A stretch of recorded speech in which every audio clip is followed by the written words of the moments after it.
नमस्कार दोस्तों। मेरा नाम है विवेक शाह और मेरे साथ है विवेक दामानी। नमस्ते। आज हम दोनों आपके सामने विवेक की बात विवेक के साथ का पहला एपिसोड लेके आ रहे हैं। आप जानते हैं कि आज अक्षय तृतीया है। कुछ भी अच्छा या नया शुरू करने का सबसे अच्छा शुभ मुहूर्त या दिन।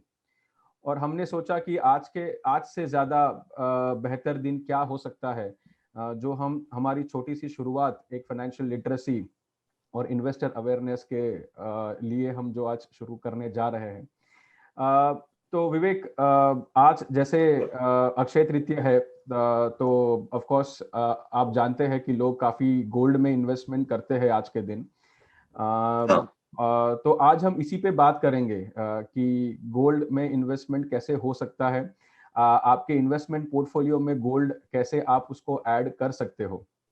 तो विवेक, पहला सवाल एक आपको अगर मैं पूछना चाहूँ, ताकि आप बहुत एंशिएंट स्क्रिप्चर्स पढ़ते हैं, हिस्ट्री जानते हैं, तो अक्षय तृतीया का एक महत्व या तो सिग्निफिकेंस क्या है हमारे इंडियन कल्चर या भारत में। थैंक्स विवेक। सी अक्षय तृतीया, जैसा कि नाम ही बताता है, अक्षय शब्द का मतलब हो गया जो क्षय नहीं होता है, जो डिस्ट्रॉय नहीं होता है, जो खत्म नहीं होता है। सो एक तो नाम का बहुत बड़ा महत्व है। दूसरा, अगर हम शास्त्रों को देखें और इतिहास को देखें, सो अक्षय तृतीया को एक बहुत ही उस दिन काफी कुछ हुआ था। जैसे भगवान परशुराम का अवतरण हुआ था, जो कि भगवान विष्णु के प्रारूप माने जाते हैं, अवतार माने जाते हैं।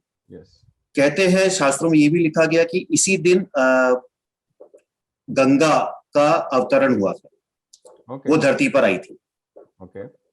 एंड 2 एपिसोड भी अपने शास्त्रों में आते हैं वो जो अक्षय तृतीया से रिलेटेड है।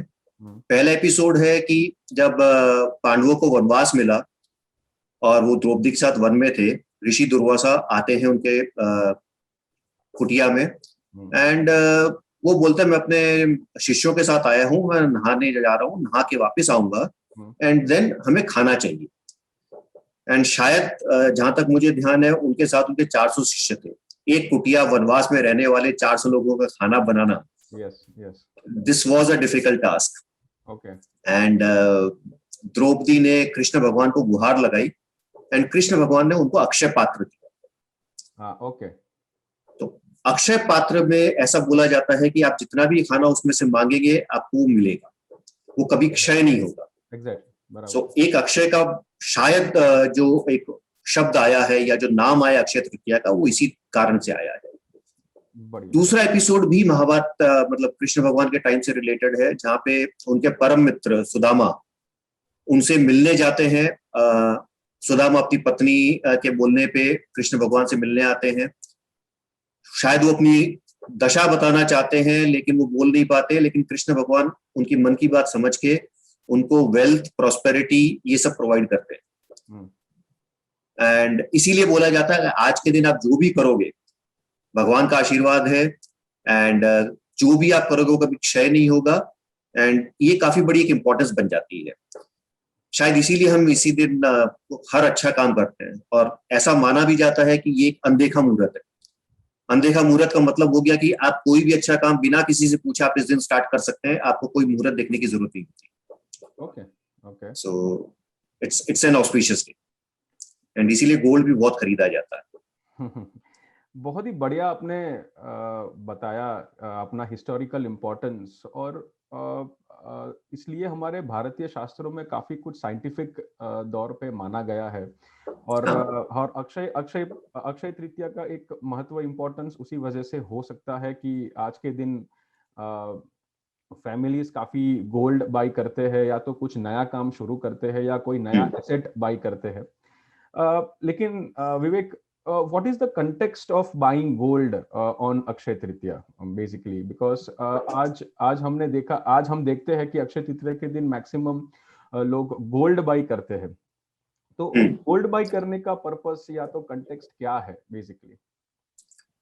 सो विवेक, जहां तक मैं समझता हूं कि हमको थोड़ा हिस्ट्री में जाना पड़ेगा इसके लिए। एंड जो भी मेरी रीडिंग या जो भी मेरी समझ है, पहले छोटे छोटे राज्य बहुत होते थे, हर राज्य की अलग करेंसी होती थी, ठीक है। सो अगर इंटर किंगडम ट्रेड हो रहा है, जो कि काफी प्रचलित था उस टाइम, तो आप मल्टीपल करेंसी होने के कारण दिक्कत होती थी। So gold became a very good medium of exchange because it was standard asset. Exactly. So एक तो ये रीजन था कि आदमी गोल्ड रखना चाहता था। सेकेंडली, जहां तक अपनी समझ जाती है, उस टाइम एक गोल्ड को छोड़ के और कोई एक प्रेशियस इन्वेस्टमेंट या एक एसेट किसी के पास होता नहीं था। या तो रियल एस्टेट था या फिर गोल्ड था। Real estate again never had the liquidity available. Gold was liquid, gold was exchangeable and gold was tradable. So एक तो प्रेशियस एसेट हो गया, लिक्विडिटी मिल गई, और आप उसको ट्रेड कर सकते हैं, बार्टर कर सकते हैं। और जहां तक मुझे पता है, आई थिंक गोल्ड की मोहरें भी वहां पे उस टाइम पे होती थी, तो हाँ, तो वहां पे करेंसी के दौर पे भी गोल्ड के कॉइन्स उस टाइम पे यूज होते थे। और गोल्ड मेरे ख्याल से एक स्टेटस सिंबल उस टाइम पे माना जाता था कि अगर आपके पास सोना है ज्यादा तो आप वेल्दी, आप कहलाओगे। सो मॉनिटरली अगर देखो तो वो चीज आज भी है कि एसेट्स जिसके पास ज्यादा है उसी का स्टेटस बड़ा है, स्टेटस ज्यादा है। एग्जैक्टली। सो इसलिए मेरे ख्याल से अक्षय तृतीया के दिन लोग गोल्ड ज्यादा बाई करते थे, सो दैट आप उनका वेल्थ कभी कम ना हो बेसिकली। या तो बताया, जैसा कि मैंने बोला कि एक तो वो दिन बहुत अच्छा है, शुभ दिन माना जाता है, अच्छा काम की शुरुआत के लिए बहुत अच्छा दिन माना जाता है, तो एक तो ये रीजन हो गया। दूसरा, अगर आप देखेंगे विवेक, नॉट ओनली अक्षय तृतीया, काफी सारे दिन ऐसे आपको मिलेंगे अपने शास्त्रों में बताए हुए जहां पे हम एसेट्स खरीदते हैं।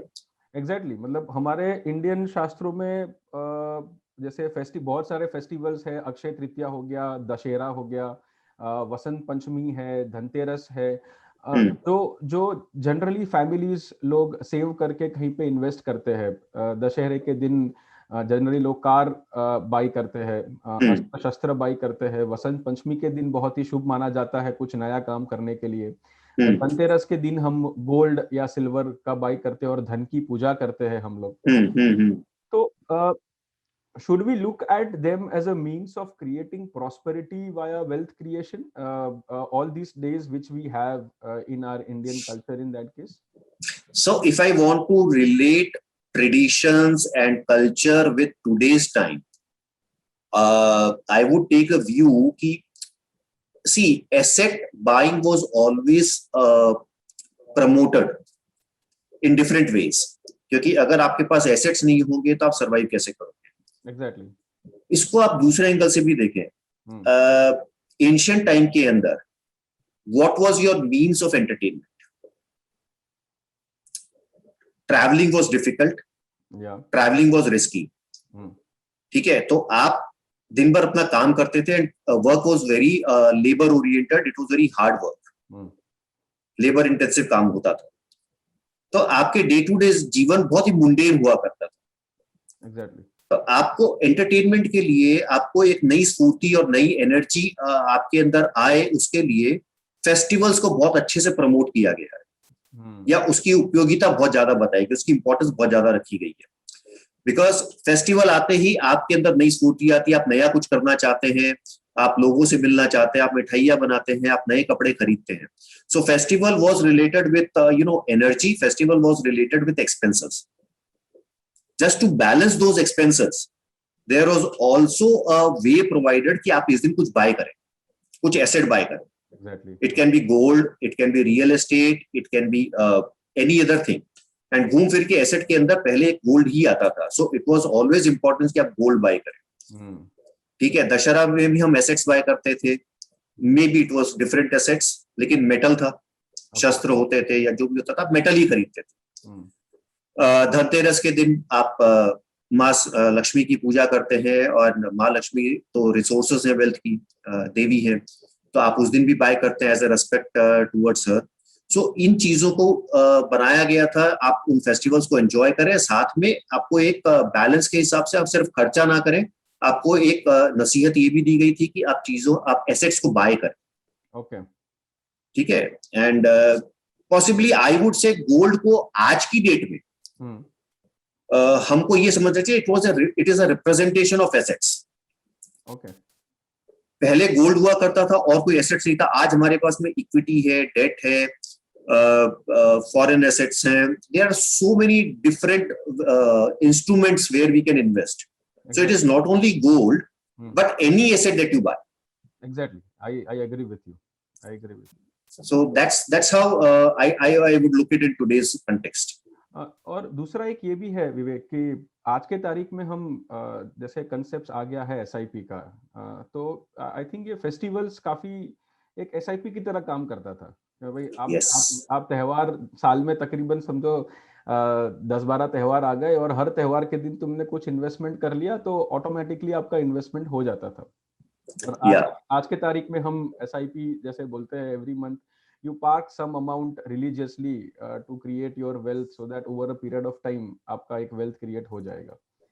हमारे शास्त्रों की सबसे बड़ी खूबी ये है कि वो उससे साइंटिफिकली चीजों को इस ढंग से बनाया है कि अगर हम उसको सही तरीके से फॉलो करें तो काफी सारी चीजें जो कि आज मॉडर्न टर्म्स के अंदर हम केस स्टडीज और एक प्रिंसिपल के हिसाब से चलते हैं वो ऑटोमेटिकली हो जाता था। एग्जैक्टली। सो सेविंग्स का जो कॉन्सेप्ट है कि आप हर त्योहार के अंदर थोड़ा बहुत सेव करें, दिस मेंट कि आप एसआईपी ही तो कर रहे हैं। मैं हर साल सोना खरीद रहा हूँ इररिस्पेक्टिव ऑफ द प्राइस, मैं हर साल धनतेरस को कुछ ना कुछ खरीद रहा हूँ इररिस्पेक्टिव ऑफ द प्राइस, मैं हर साल दशहरा को कुछ खरीद रहा हूँ। तो ऐसे करते करते करते करते अगर आप देखेंगे, प्लस आपको पहले क्या होता था, आजकल बर्थडे होते हैं या कुछ होता है तो हम गैजेट्स देते हैं या हम कंज्यूमेबल गुड्स गिफ्ट्स देते हैं। पहले हम पैसा देते थे। आपको याद होगा आपके दादाजी या मेरे दादाजी बर्थडे आता था, हम उनके पांव छूते थे, वो हमको 101 रुपए दे देते थे, 51 रुपए देते थे। हाँ, दिवाली के टाइम पे हम जब इकट्ठा होते थे पूरे फैमिली, तो दिवाली की पूजा के बाद हम जैसे बड़ों के पाँव हम छू के वो हमें कुछ ना कुछ 100 रुपया 50 रुपया देते थे और that was our savings as a exactly. और वो पैसा ज्यादातर गुल्लक में जाता था बिकॉज हमारे पेरेंट्स बोलते थे भैया खर्चा तो मैं कर रहा हूँ ना, ये पैसा तू सेव कर। एग्जैक्टली, बढ़िया, वो सेविंग सिखाते थे। एग्जैक्टली, बहुत बढ़िया, परफेक्ट। सो ये तो हो गया विवेक एक स्क्रिप्चर से जो हम बात कर रहे हैं या हम हिस्ट्री की बात कर रहे हैं। But now coming to another question, how do we see gold as an investment? Okay, and should we look at gold in today's context? Vivek, आज के कंटेक्स्ट में हमने हिस्ट्री देख लिया कि what exactly the importance of Akshaya Tritiya and investment and savings is. अगर हम आज की अगर बात करें तो before doing any investment an investor should go through 4 basic check points मेरे हिसाब। सबसे पहले उसका फाइनेंशियल गोल क्या है, उसका time horizon of that goal वो क्या है, दूसरी बात। तीसरी बात, what is the optimum return expectation he is looking for from his capital investment, and fourth most important, knowing the risk associated with that investment. So in all अगर हम देखें तो एक good investment portfolio has assets based on your investment preferences, आपका time horizon, उसके बाद diversification, and it is designed in such a way that वो एक optimum return generate करता है with minimum risk. Okay. So that answers your first question, Vivek, that एक investment portfolio कैसा बनाना चाहिए. Now the second question which you asked, that क्या gold एक investment portfolio में होना चाहिए, whether gold is a good investment in portfolio? The answer I would say yes. Gold should be a part of your portfolio in that case. Generally, as an advisors and experts, basically हम लोग ये recommend करते हैं कि portfolio diversification is the need of an hour for any modern day investor basically. And generally many experts वो recommend करते हैं कि आपका investments आप spread कीजिए various asset class में, like stocks हो गया, bonds हो गया, real estate हो गया, gold हो गया, etc. ताकि आप पोर्टफोलियो को एक ऑप्टिमम डाइवर्सिफिकेशन दे सके और पोर्टफोलियो की जो उतार चढ़ाव है उसको आप कम कर सके। Okay. और इसके लिए मेरे ख्याल से gold as an investment has been around for centuries in our culture. While हम लोग अभी तक क्या करते थे, आज से 20, 25, 30 साल पहले अगर हम देखें, the purchase of gold used to be in a traditional form of buying jewelry, coins or gold bars equivalent. But in recent years, because of advent of technology in that case, digital gold है, gold based funds आ गए हैं, आप ETF buy कर सकते हैं gold के, have also started a very say popular avenue for the investors to invest in this asset class. Okay. हाँ, इसका एक बेनिफिट ये होता है विवेक कि उनको गोल्ड फिजिकली उनको कहीं पे रखने का वो एक डर नहीं होता। अगर गोल्ड फिजिकल होगा तो आपको एक लॉकर में रखना पड़ेगा, उसको संभालना पड़ेगा। अगर इलेक्ट्रॉनिक फॉर्म में होगा तो वो आपके डीमैट अकाउंट में पड़ा हुआ है, and it is safe over there in that. So this digital part of gold is also become very popular. In fact एक सॉवरेन गोल्ड फंड भी आ गए जो आपको इंटरेस्ट भी देता है। Exactly, yes, which is by the government of India in that case, yes. Yeah. तो वो भी एक एवेन्यू है जहाँ पे investors are parking their funds in that case.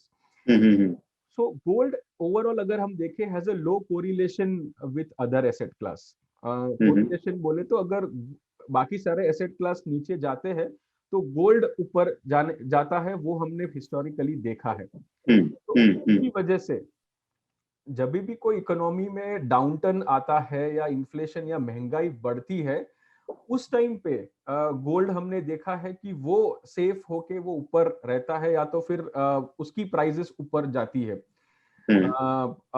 Hence investment in a gold works as a good hedge in your portfolio. Okay, great Vivek. अच्छा, अब ये दूसरा क्वेश्चन ये आता है कि किसी भी पोर्टफोलियो में कितना परसेंटेज हमको गोल्ड रखना चाहिए? Okay, so first thing first, हमने ये तो देख लिया कि गोल्ड आपके पोर्टफोलियो में होना चाहिए। जैसे आपने पूछा कि गोल्ड कितना होना चाहिए वो पोर्टफोलियो में, वो बहुत ही कंफ्यूजन काफी इन्वेस्टर्स के दिमाग में होता है। सबसे पहले you must design your investment portfolio in a manner that enables you to achieve your long term financial goal. So अगर कुछ भी कोई भी एसेट आप अपने पोर्टफोलियो में ऐड कर रहे हो तो बेसिक पर्पस ये रहना चाहिए कि आप सिर्फ एसेट बाय नहीं कर रहे हो, you are buying any asset just to make sure that आपकी फ्यूचर के जो कैश फ्लोज है, जो रिक्वायरमेंट है, उसके लिए आप एसेट ऐड कर रहे हो। And many experts believe that investors should limit around 10 to 15% of their investment portfolio in gold basically. But rather there are many factors to consider before making the decision. Rather than suggesting how much your portfolio should be in gold, let me share with you a historical performance or the say returns of various asset classes with you. Okay. ठीक है, अगर हम देखें gold को, मैं एक hypothetical example लेता हूं कि 1 जनवरी 1990 को अगर कोई इन्वेस्टर इन्वेस्ट करता है 50,000 रुपीज इन गोल्ड, तो आज इसकी वैल्यू कितनी होगी? तो आज इसकी वैल्यू होती है तकरीबन 10,20,000 के आसपास। okay.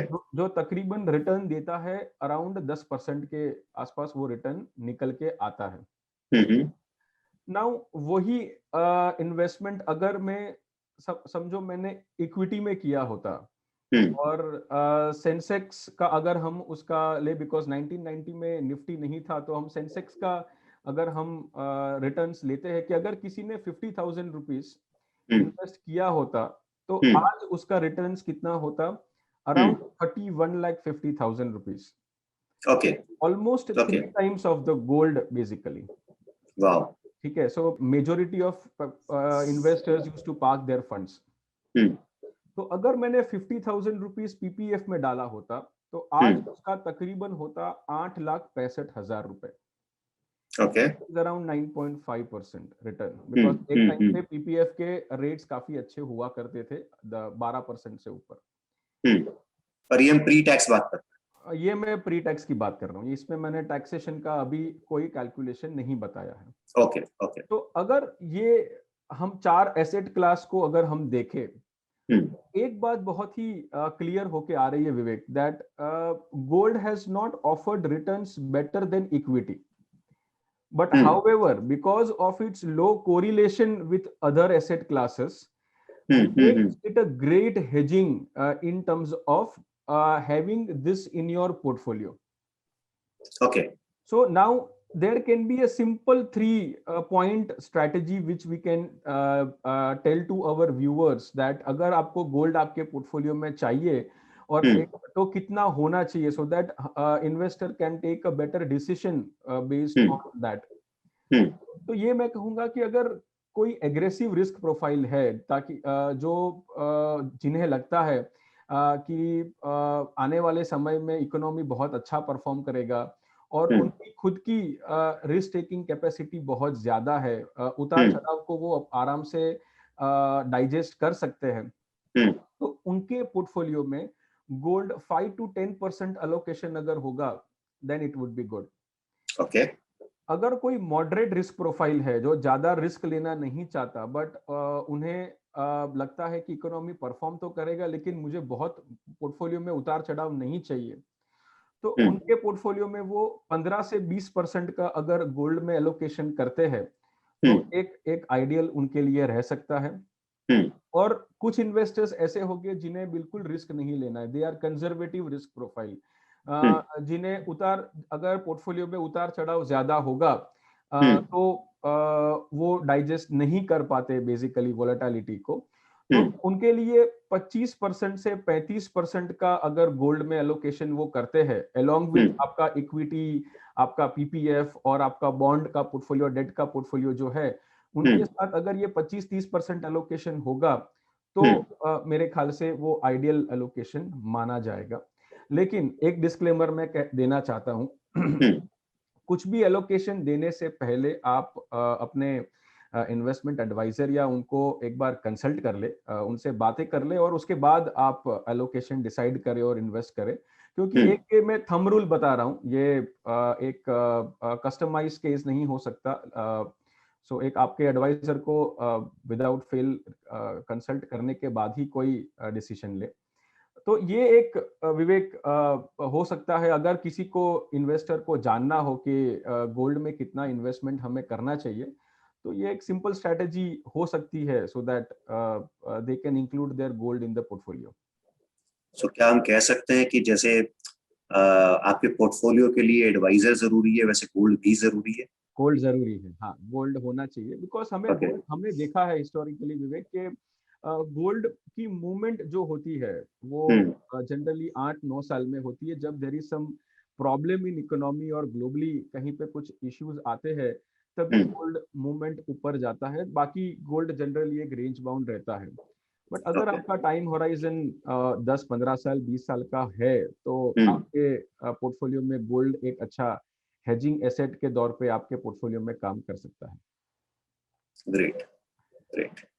So what I am understanding is, if you have to sum up the whole thing, we can say कि Akshaya Tritiya has a cultural and a historical significance, and any festival that we celebrate, they bring in a message you have to save also, you just don't have to spend. Exactly. And traditionally we used to invest in gold because that was the biggest mean of asset creation, and now काफी सारे asset classes आ गए हैं जिनमें हम invest कर सकते हैं, depending on your knowledge, your experience and the suggestions, directions given by the financial advisor. आप उस तरीके से इन्वेस्ट करें and use these days the festivals to compulsorily buy, because this helps in inculcating a habit of saving. Exactly. And gold, as you said, becomes a very good tool to hedge your portfolio. And based on your risk profile, you may have between 5 to 35% of your portfolio into your to be invested into your portfolio. Perfect. And just summing up with your words, Vivek, while investing सबसे important ये है कि never lose sight of your overall investment plan and financial goal. Short term के उतार चढ़ाव को आप ज्यादा मत सोचिए, मत देखिए.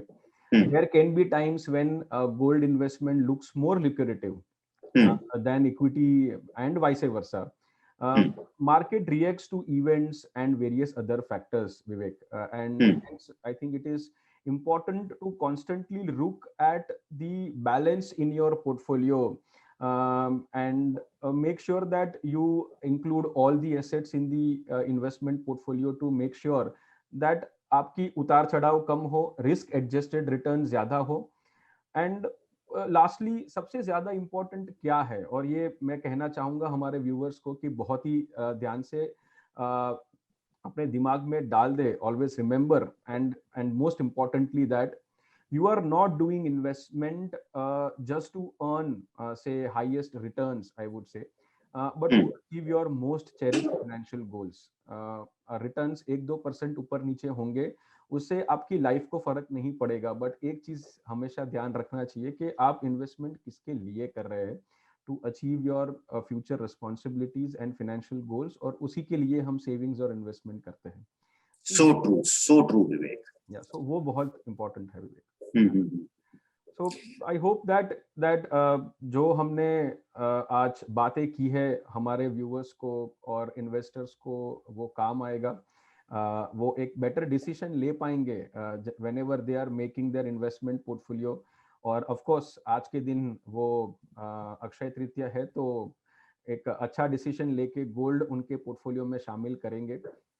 And we hope that by this हमें जो बातें की है वो उनके लिए काम आए, और हम ऐसे ही वापस मिलते रहेंगे, और जो भी investment awareness and financial literacy के लिए we will do it whatever we can.